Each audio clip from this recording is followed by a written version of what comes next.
Now, building on your journey, Tristan, let's delve into your approach to building a portfolio of ventures.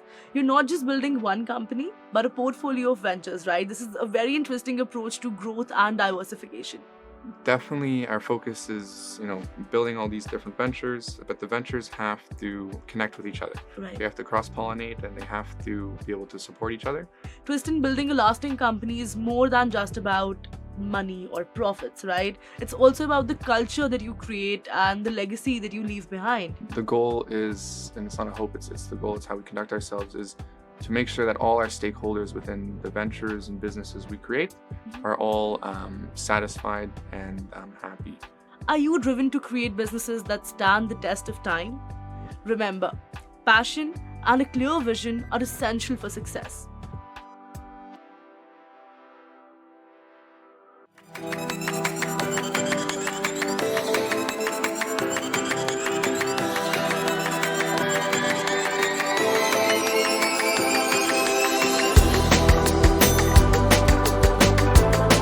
Hi, this is Kripa Anand, and welcome to the CanadianSME Small Business Podcast, where we explore the strategies and insights that empower Canadian entrepreneurs to build successful ventures. Today, we're focusing on the intersection of technology, small businesses, and emerging markets within Canada. Recent trends highlight the importance of innovation, strategic venture building, and adapting to the evolving landscape of the Canadian economy. This discussion today will provide valuable insights for entrepreneurs seeking to create impactful and sustainable businesses. Joining us today is Tristan Gross, CEO and founder of TRIZAN, the Let's Go app, growth innovations, and more. He's a dynamic entrepreneur with a proven track record in launching new ventures and building both digital and physical products and services.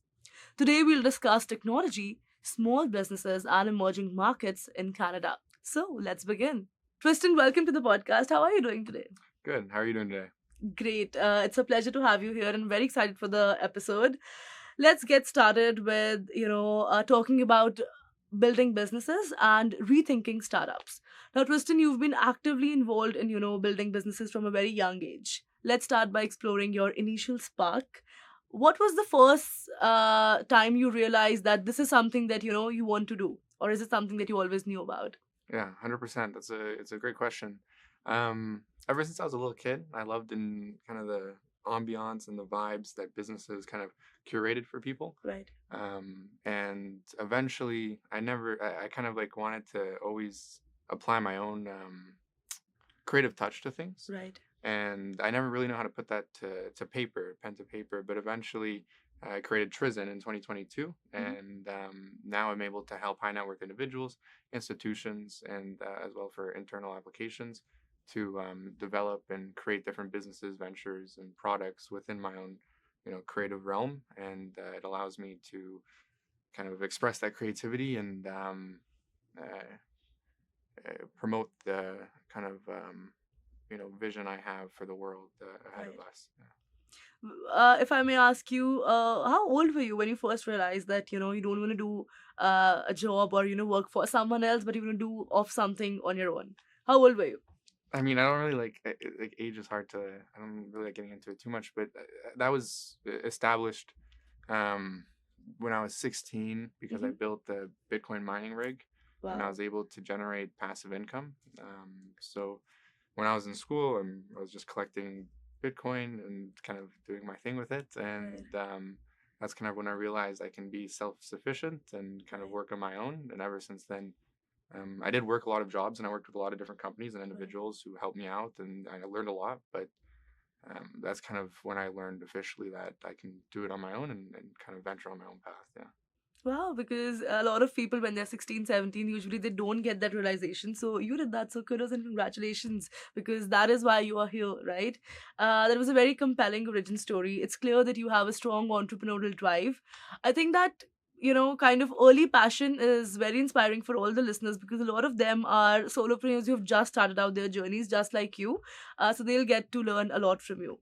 Now, building on your journey, Tristan, let's delve into your approach to building a portfolio of ventures. You're not just building one company, but a portfolio of ventures, right? This is a very interesting approach to growth and diversification. What does the end game look like for you, if I may ask? It's a great question. Yeah.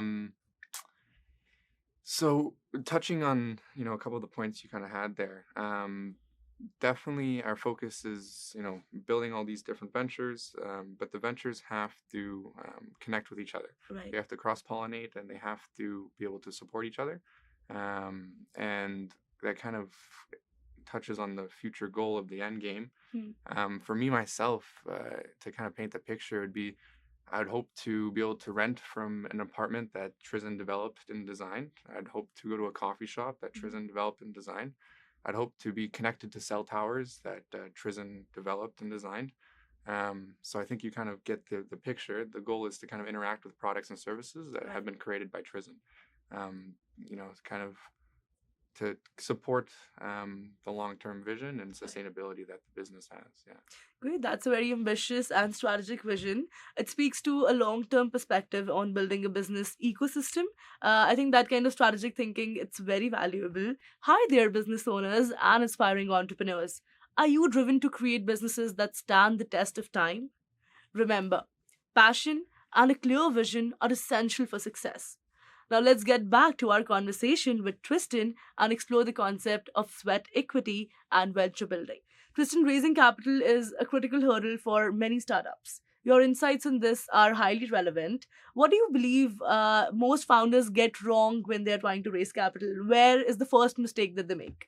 Yeah, 100%. So this is a great question. I appreciate asking it.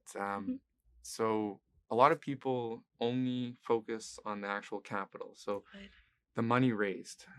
But what's beyond the capital is the relationship and the connection you have with the investor. So if you're an individual seeking capital, I highly recommend that you focus more on what the investor is going to get out of it beyond the capital. So obviously they're expecting a good return. So that should be a basic, right? But what after that, what more than that, right? Exactly. Yeah. So a connection goes both ways. Right. It has to be transactional, and transactions have to go on both sides.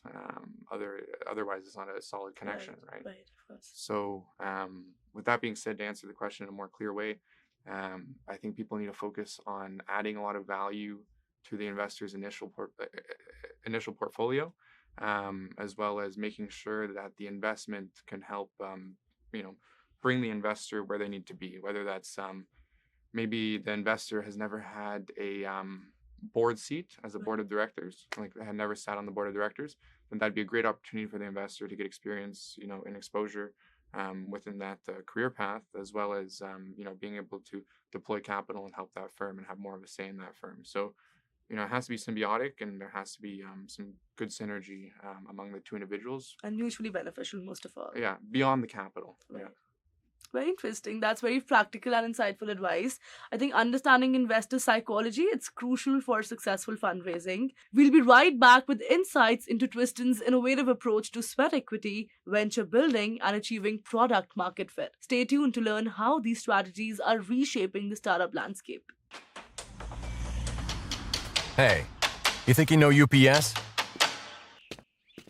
Yeah, that's us. Everybody knows that. You know what you didn't know? This. Okay, try to keep up. Ocean, us. Ground, rail, air, so us. Guess who? Us. Customs cleared, borders cleared, done. Us. Still with me? Wait for it. Boom. Us. Intelligent, automated, fulfillment. Us. Yep, healthcare too. Digital your thing? Yeah, well, book it, ship it, track it. You feeling me yet? Yep, that's all us. That's all UPS.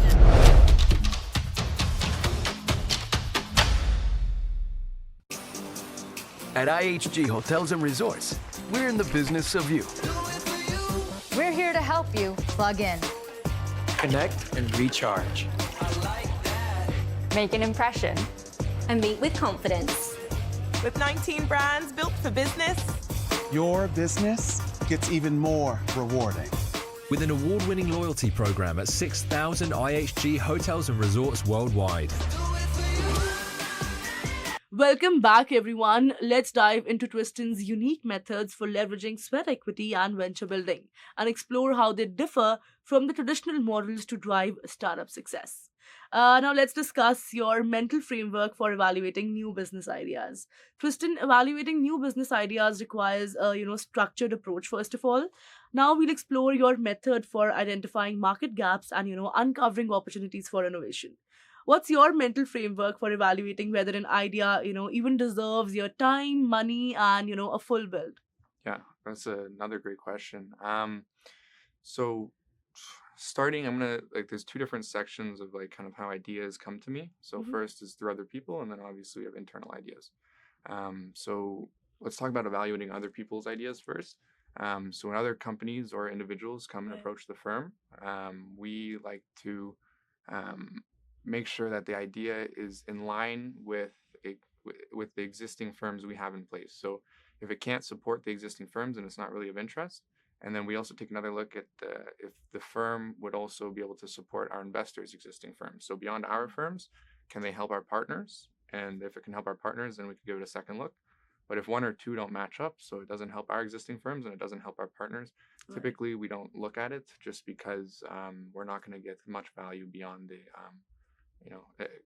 investing capital and added equity. We want to get value in terms of resources, connections, and we need that connection and reciprocating transactions internally. So we wouldn't really onboard any companies that weren't accomplishing the same missions and have the same goals as us. Great, that's very structured and very well articulated. I think rigorous evaluation is essential for making sound investment decisions. I think that kind of analytical approach is very valuable no matter at which stage you are at your business, right? Now, let's shift gears and discuss the importance of company culture and building a long-term legacy. Tristan, building a lasting company is more than just about money or profits, right? It's also about the culture that you create and the legacy that you leave behind. In 50 years from now, what do you hope people say about the companies that you've built and, the culture that you've created? Yeah, so I mean, 50 years, long time, right? It's far out in the future. But I hope regardless, the goal is, and it's not a hope, it's the goal, it's how we conduct ourselves, is to make sure that all our stakeholders within the ventures and businesses we create are all satisfied and happy. We think that all parties involved in our businesses should wreak a significant benefit, as well as ensure that when people talk about working at the firm or interacting with the firm or interacting with the products, we want them to respond in a positive light, and we want people to share positive stories about how they interact with the firm rather than any negative experiences. So we focus very much on helping people, helping individuals, and we think that when we operate with strict ethical guidelines and beliefs, we can leave a positive impact on the world. Yeah. Wow, I love that answer. If we were to give you a time machine right now, where would you go? Past or the future? And if there's one thing that you would like to change, in anything that you do, that you did in all the businesses that you created, what would it be and why? Okay.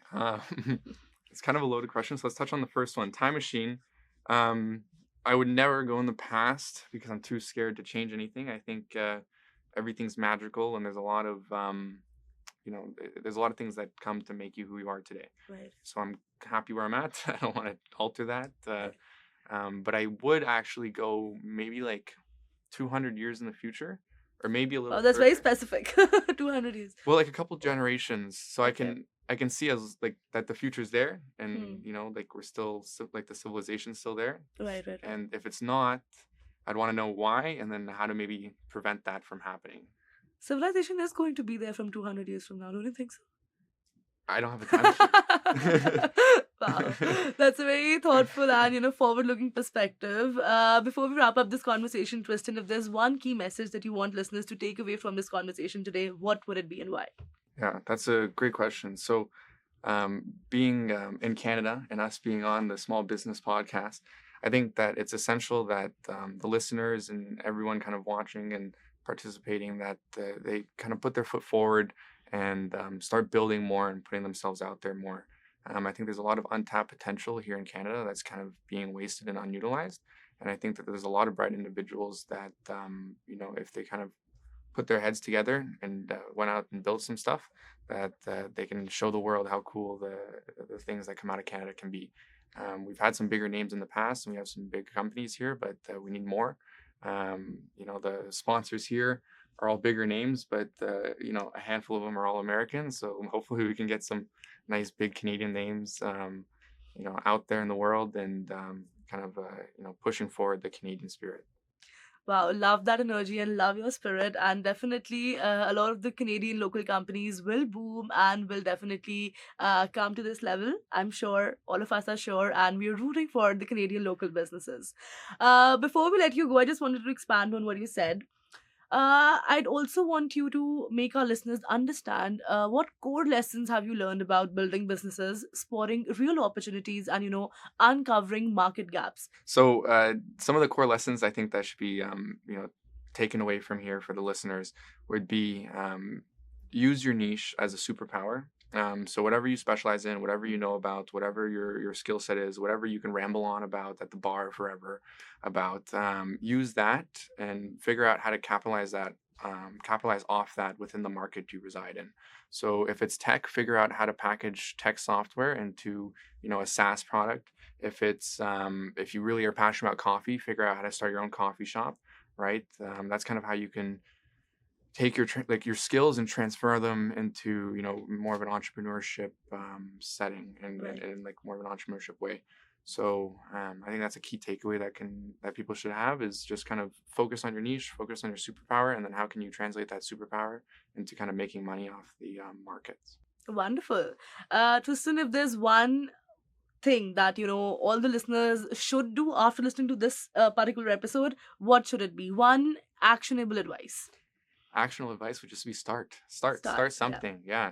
There's so much to do. There's so many things to build and so many problems to solve. I think the world is full of obviously problems as much as positivity is, but there's obviously a lot of problems. So we need solutions to those problems, and whether it's through technical solutions, physical solutions, services, products, you name it, we need the solutions, and only we can build them. So if you're ever thinking about starting something, you have an idea to start something, you can either reach out to TRIZAN, we can help you start it, or you can just try to start it on your own. But it's very important to just get started. That's the most important thing. Lovely. Thank you so much, Tristan, for sharing your expertise and insights here with us today. I think your passion for building impactful ventures, it truly came out, and it's very inspiring. We really appreciate you joining us here today. So thank you. Thank you so much for having me. It's a pleasure. All right, that was an insightful conversation with Tristan Gross, CEO and founder, on building businesses, evaluating opportunities, and identifying market gaps. His experience provides valuable guidance for entrepreneurs looking to create lasting value in the Canadian market. Thank you so much for tuning in to the Canadian SME Small Business Podcast, and we really appreciate your continued support. Be sure to subscribe to our podcast for more expert insights and resources that can help your business thrive. You can also visit our website, CanadianSME.ca, for valuable information and tools. A very special thank you to our podcast partners, RBC, UPS, IHG Hotels and Resorts, and Google for their ongoing commitment to empowering small businesses in Canada. Until next time, keep innovating and striving for success, and we'll see you in the next episode. Kripa Anand signing off.